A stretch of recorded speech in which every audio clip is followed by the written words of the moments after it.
جی دیکھیے جی، میں نے جیسے پہلے ویڈیو میں عرض کیا تھا، ایک کچھ اکابرین کے نام لیے، ان کا نچوڑ میں نے زندگی میں بتانے کہ یہ جو ہمارے جذباتی رویے ہیں نا جی، یہ ہمارے دشمن کی ضرورت ہے کہ یورپ امریکہ میں جو اسلام پھیر رہا ہے، تو یہاں پر ایسے لوگ ہمارے علاقوں میں، ملک پاکستانی یعنی اسلامی ملکوں میں، مسلمانوں کی ملکوں میں ان کو مشتعل کر کے ان کی یہ تصویر یہ اپنے ملکوں میں دکھاتے ہیں، اور چونکہ ان کا لیبل ہے مسلمانوں کے اوپر، یعنی کہ انتہا پسندی کا، دہشت گردی کا یا بنیاد پرستی اور جنونیت کا، تو یہ شوق ہے۔ دیکھو جی، یہ لوگ کتنے جنونی ہوتے ہیں کہ یعنی کہ اس سے یہ لوگ فائدہ اٹھاتے ہیں۔ تو ایسے کبھی یعنی جیسے ہم یعنی کہ مقصد جو پیش کیے جاتے ہیں ہمارے ہاں ایسے جنونیت کے مظاہرے نا جی، یہ آپ خواہ کوئی اخلاص سے کر رہا ہو، ہمیں اس کے نیت کے اوپر شک نہیں ہے، مگر یہ ہمیں کوئی فائدے کی بات نہیں ہے، یہ بلا شبہ 1000% ہمارے لیے نقصان دہ چیزیں ہیں جی، خار کے اسلام کی ترقی کی راہ میں یہ رویے رکاوٹ ہے۔ دیکھیں، احتجاج امریکہ میں بھی ہوتا ہے، یورپین ممالک میں بھی ہوتا ہے، اور احتجاج کے طریقے ہوتے ہیں کہ احتجاج آپ نے کرنا ہے، اور مگر آپ نے یعنی کہ کوئی وائلیشن نہیں کرنی، قانون کو وائلیٹ نہیں کرنا کہیں پر، اور قانون اپنے ہاتھ میں نہیں لینا۔ تو مگر ہمارے یہاں یعنی کہ حدود کراس کر دی جاتی ہیں احتجاج کے، پھر آگ جلاؤ گراؤ یہ ایسی چیزیں۔ پھر یورپ یا امریکہ، مغربی ممالک ان چیزوں پہ انجوائے کرتے ہیں، حقیقت ہے انجوائے کرتے ہیں، ہمارا تمسخر اڑایا جاتا ہے۔ ان لوگوں کو ایسے معلوم ہی نہیں ہوتی جنونیت کو، چونکہ انہوں نے ایک تربیت، یہ معاشرت کو ہم نہیں کہہ سکتے کہ یہ لوگ ایسے بحث لوگ ہیں، یہ ہیں وہ، یہ ہمارا اپنا، یہ لوگ ایک ٹرینڈ لوگ ہیں، تربیت ہوئی ہے ان لوگوں کی، ہماری کوئی تربیت نہیں ہو سکی باہر کا مسلم ممالک میں۔ تو یہ بلا شبہ یعنی کہ، اور دیکھو کہ میں نے جتنا اسلام کو اسٹڈی کیا نا جی، اسلام کے اندر کہیں بھی ایسی ہمیں گنجائش نہیں ملتی، جذباتی رویوں کی بڑی قید ہے، یعنی کہ ہیں قدریں ہیں واقعی جذباتی رویوں کی، مگر اب دیکھو جیسے میں مثال دیتا ہوں، نبی کریم صلی اللہ علیہ وسلم گزر رہے ہیں، بلال کے اوپر ہو رہا ہے، خبیب کے اوپر ظلم ہو رہا ہے، زنیرہ ہے سعید رضی اللہ تعالیٰ، حضرت عمار بن یاسر کی والدہ ہیں، کیا نبی کی سمجھ چاہتے ہاتھ اٹھا دیتے، وہ بچ نہیں سکتے تھے، مگر نبی نے ہماری مثالیں قائم کی ہیں۔ اس لیے قرآن میں جا بجا صبر کا ذکر ہے۔ صبر کیا کہ آپ لوگوں نے صبر کرنا ہے، مگر ہم قرآن کی ان تعلیمات کو بھول جاتے ہیں۔ پھر دوسرا دیکھیں، دوسرا بڑا خاص پوائنٹ ہے کہ ہم جب اپنے بدطینت قسم کے دشمن کو نا جی اپنی کمزوری دکھا دیں گے، ہم نے بتا دیا یار یہ ناموس رسالت نا جی ہماری کمزوری ہے، ہم اس کے اوپر جذباتی ہو جاتے ہیں، ہم اس کے اوپر حدود کراس کر جاتے ہیں، ہم اس کے اوپر، تو میرے بھائیوں یہ چیز آپ نے اپنی کمزوری بدطینت دشمن کو دے دی ہے، وہ پھر بار بار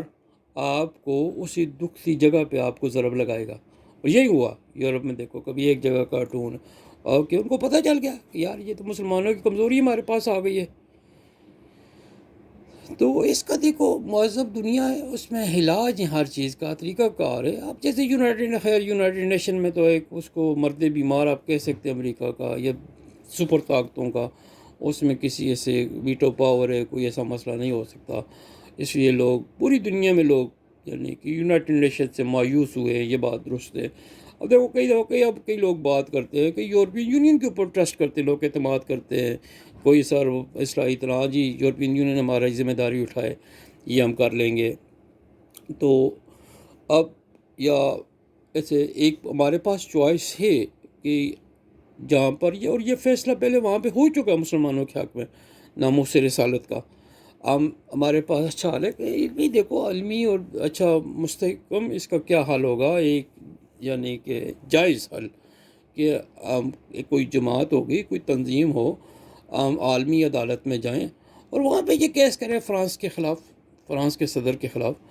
تو ایسے یہ بہترین حل ہے اس چیز کا، نہ کہ ہم یعنی کہ جذباتی ہو جائیں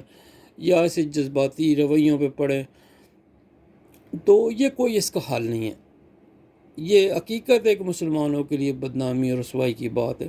بلا شبہ ہم بھائیوں کے اوپر اس کی اس نیت کے اوپر شک نہیں کرتے، مگر اس لیے دیکھو ہمیشہ میں نے اس چیز کو جذباتی رویوں کے خلاف کہ جذباتی رویے ہماری دشمن کی ضرورت ہے، یہ پوائنٹ یاد رکھ لیں۔ یہ ٹکی چھپی باتیں نہیں ہیں، بڑی کھلی باتیں ہیں۔ شعور سے کام لیں گے تو آپ کو بڑی یعنی کہ چیزیں معلوم ہو جائیں گی، یہ اور ہماری کتابوں میں موجود ہے۔ اب دیکھو ناموس رسالت بھی دیکھ لیں، بلا شبہ ہمیں اپنے نبی سے جذباتی عقیدت ہے، اس میں شک نہیں ہے، اس میں شک نہیں ہے۔ مگر کئی دفعہ دیکھو یہ صحابہ نے اپنے جذبات کو کنٹرول کیا، کئی جگہوں پہ کیا صحابہ کرام نے، نبی کریم صلی اللہ علیہ وسلم کی اس طرح دیکھو مختلف اوقات اسلام کے اندر بڑی آپ پوائنٹ دیکھو، بہت بڑا ایک یعنی کہ دو شرائط ہیں اسلام میں، دو شرائط ہیں تمام احکامات کے ساتھ، جیسے کہتے ہیں علماء کے زمان اور مکان کی قید کے ساتھ احکامات ہیں ہمارے۔ کئی دفعہ اب یعنی کہ مقام کے بدلنے سے شرعی احکامات چینج ہو جاتے ہیں۔ آپ حدود کراس کریں گے مسلمانوں کی ریاست ہے، ساتھ حد کراس کریں گے آگے کافر کی یعنی کہ غیر مسلم ریاست شروع ہو جاتی ہے۔ اب آپ کی شرعی احکامات چینج ہو جاتے ہیں، وہاں پہ جمعہ فرض نہیں رہے گا آپ کے اوپر، نماز یعنی کہ سفر میں نماز آتی پڑھ لیں۔ اسی طرح یعنی کہ یہ ہوتا ہے وقت اب وقت کیا ہے دیکھو، یہ چیز ہمیشہ آپ پیش نظر رکھیں کہ شریعت کے اندر ایسی قدغن نہیں ہے جیسے ہمارا اپنا ایک ذہن ہوتا ہے لمیٹڈ سا، ہم اسی تناظر میں شریعت کو۔ اب دیکھو کئی لوگ یہ بھی تعویل دیتے ہیں یار، بلا شبہ یہ بھی درست ہم سوچیں کہ ہم دیکھو اللہ کی نبی وسلم کے جو رسول ہیں، ہمارے جو رسول ہیں، اللہ تعالیٰ نے ان کی عظمت کا لیا ہے کہ اللہ نے ان کی عظمت کو بیان کر دیا۔ اللہ تعالیٰ نے فرما دیا ورفعنا لک ذکرک، میں نے ان کو نام کو بلند کر دیا، اس کی عظمت کو۔ اب اور دنیا والے کیا کر سکتے ہیں؟ کیا کسی کی بکواس سے ہم یعنی کہ، اور جس بات میں وزن ہے کہ کسی کے بھونکنے سے معذاللہ نبی کی ہستی کو کوئی یعنی کہ چاند پہ تھوکنا چاہے، تھوک اس کے منہ پہ آ کے گرے گا۔ ایسی تعویلات کی ہیں، اور تعویلات میں وزن ہے، تعویلات میں وزن ہے کہ مگر بعض ہمیں یعنی کہ ہمارے مقاصد ہوتے ہیں اس چیزوں کے پیچھے، اور وہ لوگ بھی استعمال ہو رہے ہوتے ہیں۔ یہ ہمارے یہاں ایک جو ہے خاکسار نے ہمیشہ ان چیزوں کی طرف توجہ دلائی ہے۔ اب دیکھو کئی دفعہ ہمارے فقہی مسائل ہوتے ہیں، فقہی مسائل کے اوپر ہم اتنے جذباتی ہو جاتے ہیں، علمی مسائل کے اوپر وہاں پہ کفر اسلام کے مدار بنا دیتے ہیں۔ تو حالانکہ وہ علمی باتیں ہوتی ہیں، یہ جیسے حیات ممات کا مسئلہ ہے، یہاں پہ دونوں طرف کے ایک طرف حیاتی بھی اسی طرح مماتی بھی آ جاتے ہیں میدان میں، حالانکہ مسئلہ علمی ہے، یہ کوئی عقیدے کا بھی مسئلہ نہیں۔ علماء نے اس کے اوپر اجماع کیا کہ یہ عقیدے کا مسئلہ نہیں ہے۔ یہ 1964 سے پہلے ہوگا کسی علماء کا اگر کوئی ایسا قول ملتا ہے نا جی، وہ کہتے ہیں ہاں جی یہ عقیدے کا مسئلہ ہے، یہ اس کا اگر 1964 کے بعد وہ کہتا ہے تو اس کی بات غلط ہے۔ کوئی بہت بڑا امام آ گیا، اس کی بات درست نہیں ہے کہ ہم نے فقہی مذاہب، دیکھو یہ فقہی مذاہب اہل حدیث حضرات ان کے ساتھ ہمارے کیا اختلاف، فقہی اختلاف ہے، عقیدے کو کوئی مسئلہ نہیں ہے۔ مگر یہ جو اسی جو آتے ہیں مناظر، یہ انہیں فقہی مسائل کو ایسا بڑھا چڑھا کے بیان کریں گے کفر اسلام کو دونوں طرف، ہم ایک بات نہیں کر رہے ہیں، دونوں طرف حیاتی مماتی ہو ساری، یہی جو مقلد اور غیر مقلدین کی بحث ہے، یہاں بھی ایسے ہوتا ہے۔ حالانکہ حقیقت یہ ہے کہ دیکھو جی گمراہ لوگ ہر جگہ موجود ہیں، یعنی کہ خارجی ذہن کے لوگ دیوبندیوں میں بھی ہیں، اہل حدیثوں میں بھی ہیں، اور اسی طرح بریلویوں کے اندر بھی رافضی خارجی ذہن موجود ہے۔ تو اختلاف ہوتا ہے۔ اب دیکھو اختلاف کیا ہوتا ہے، اختلاف یہ ہوتا ہے کہ آپ کسی کے بزرگوں کو برا بنا نہ کہیں،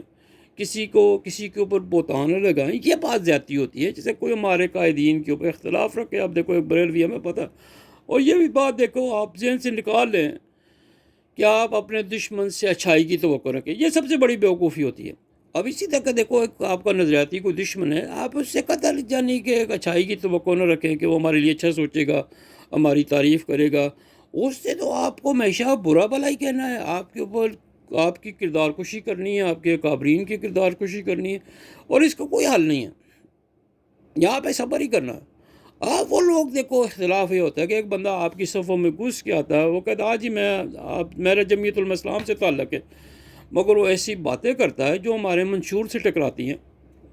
اور ایسا یعنی کہ فتنہ پھیلاتا ہے ہمارے پاس آگے۔ تو ایسی ہماری صفوں میں لوگ ہوتے ہیں، آپ کو دیکھو ہوگا اکثر بیشتر الیکشن کے دنوں میں آ جاتے ہیں، پورے 5 سال ہمارے دوست بنے رہیں گے، ہم بھی یار بڑے اچھے دوست ہیں، بڑے نظریاتی دوست ہیں، وہ مگر جب جیسے الیکشن کے دن آئے گا وہاں پہ وہی لوگ ایسی کمپین شروع کر دیں گے، جمہوریت کفر ہے جی جمہوریت کفر ہے، یہ لوگ جہاد کے منکر ہیں، یہ لوگ خلافت کے منکر ہیں، جمعیت علماء اسلام خلافت کی بات نہیں کرتی ہے، تو ایسے یعنی کہ یہی لوگ ہوں گے۔ اب دیکھو یہ لوگ موقع کی طاق میں بیٹھے ہوتے ہیں، اور ایسے لوگ ہمارے پاس ہوتے ہیں۔ تو ہمیشہ میں نے اس مذہبی بدتینت طبقے کا، دیکھو ایک اچھا میں سمجھتا ایک بندہ ہے جی، میں اچھا اس کو کوئی بھی عقیدہ ہے، اپنے عقیدے سے بیٹھا وہ میرے ساتھ نہیں ٹکراتا، بیٹھا رہا جو مرضی عقیدہ ہے، اچھا برا مجھے اس سے غرض نہیں ہے۔ ہاں مگر میری صف میں آ گئے، ایک تو وہ میری پہچان کے اوپر ڈاکہ نہ مارے، جیسے قادیانی ہمارے ساتھ کرتے ہیں کہ حالانکہ وہ مسلمان نہیں، اپنے اوپر لیبل لگاتے ہیں ہم مسلمان ہیں، آپ مسلمان نہیں ہیں۔ یہ بات غلط ہوتی ہے، یہ اصولوں کے خلاف ہوتی ہے کہ ٹھیک ہے یار آپ کا اپنا جو عقیدہ ہے آپ وہاں پہ رہیں کہ ہم جی ہم قادیانی ہم احمدی کہلاتے ہیں، ہمارا مسلمانوں سے کوئی تعلق نہیں، بحث ختم ہو جاتی ہے، آپ اپنی راہ ہم اپنی راہ لیں گے۔ مگر ہوتا کیا ہے کہ ہم کسی کے اس کے اندر منافقت کرنا، سازشیں کرنا اور منافرت پھیلانا کسی گروپ کے اندر، کسی جماعت کے اندر آ کے، اس چیزوں سے مجھے چڑ آتی ہے ہمیشہ، اور ایسے لوگوں کو میں جانتا ہوں، اور یہ لوگ ننگے ہیں میرے سامنے، مگر ہمارے یہاں یعنی کہ ان چیزوں کی نہیں ہوتی، یعنی کہ دوست ان چیزوں کو نہیں سمجھتے کہ یہ کون لوگ ہیں، یہ مذہب کے اوپر، دیکھو مذہب عقیدے کی بات ہوگی، عقیدے پہ بات نہیں کریں گے، تو کوئی ایسی یعنی کہ